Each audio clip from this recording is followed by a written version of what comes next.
My dear brothers and sisters, என கண்பானவர்களே, his only begotten son Jesus Christ, who is in the bosom of God, he knows him very well.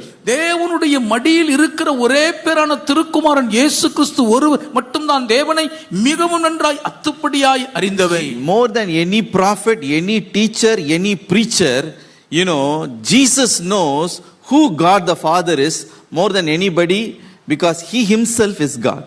இயேசுவானவர் தாமே தேவனாக இருக்கிறபடியினால் எந்த தீர்க்கதரிசியை பார்க்கிலும், எந்த போதகரை பார்க்கிலும், எந்த பிரசங்கியாரை பார்க்கிலும், ஏன் யாரெவரை பார்க்கிலும் தேவனை இயேசுதான் மிகவும் அதிகமாய் நன்கு அறிந்திருக்கிறார். My dear brothers and sisters, என கண்பானவர்களே, he revealed that nature of God to this world. அந்த தேவனுடைய இயல்பான குணாதிசய தன்மையை இந்த உலகத்துக்கு இயேசு வெளிப்படுத்தினார். Hallelujah. Hallelujah.